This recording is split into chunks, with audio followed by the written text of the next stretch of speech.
warahmatullahi wabarakatuh. Perkenalkan, nama saya Wulan Suci Ramadhani dengan NIM 0801241097.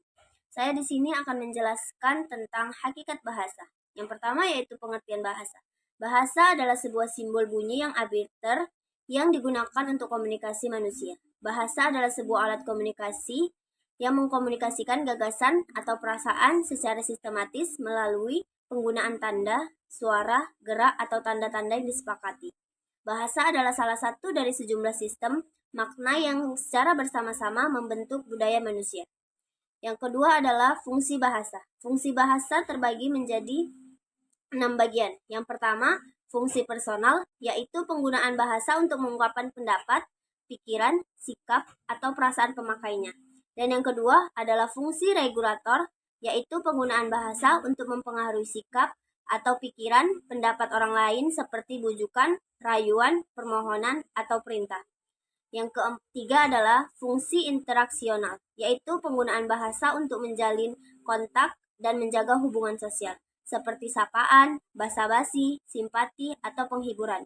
Yang keempat adalah fungsi heuristik, yaitu penggunaan bahasa untuk belajar atau memperoleh informasi seperti pertanyaan atau permintaan penjelasan atas suatu hal. Dan yang kelima adalah fungsi instrumental, yaitu penggunaan bahasa untuk mengungkapkan keinginan atau kebutuhan pemakainya, seperti saya ingin.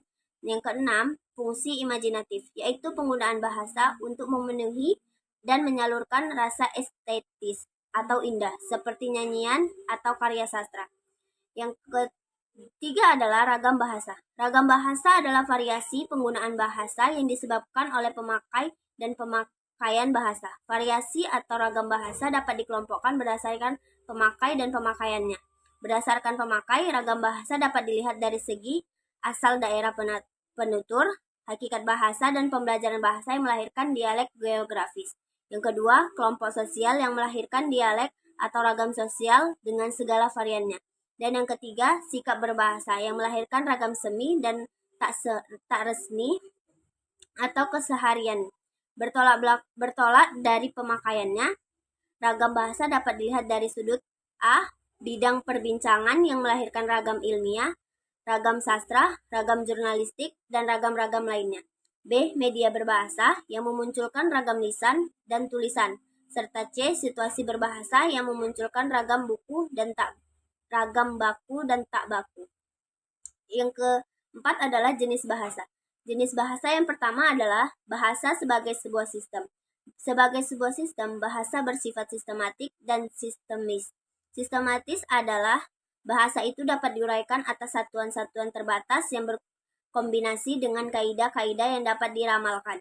Seandainya bahasa itu tidak sistematik, maka bahasa itu akan kacau, tidak bermakna, dan tidak dapat dipelajari. Sebuah sistem bahasa terdiri dari sejumlah unsur yang saling terkait dan tertata secara beraturan, serta memiliki makna. Unsur-unsur bahasa diatur seperti pola yang berulang. Yang kedua, bahasa merupakan sistem lambang yang arbiter atau manasuka dan konvensional. Bahasa merupakan sistem simbol baik berupa bunyi dan atau tulisan yang dipergunakan dan disepakati oleh suatu kelompok sosial. Sebagai sebuah simbol, bahasa memiliki arti. Simbol merupakan sistem maka untuk memahaminya harus dipelajari. Pertama, persamaan suatu objek atau peristiwa yang sama antara satu masyarakat bahasa dengan masyarakat bahasa lainnya tidak sama. Kedua, bahasa terdiri dari aturan-aturan atau kaidah yang disepakati. Ketiga, tidak ada hubungan langsung dan wajib antar lambang bahasa dengan objeknya. Hubungan keduanya bersifat manasuka atau arbiter. Jadi, kesimpulan dari hakikat bahasa ini adalah, pada hakikatnya, bahasa Indonesia merupakan bahasa nasional Indonesia dan sarana untuk berkomunikasi antara sesama manusia. Kemampuan berbahasa merupakan kemampuan yang hanya dimiliki oleh manusia, namun kemampuan itu tidak dibawa sejak lahir dan dikuasai dengan sendirinya, melainkan harus dipelajari. Tanpa bahasa, tidak akan mungkin manusia dapat berpikir lanjut serta mencapai kemajuan dan teknologi seperti sekarang ini. Untuk itu, sangatlah penting mempelajari hakikat dan fungsi bahasa. Cukup sekian. Wassalamualaikum warahmatullahi wabarakatuh.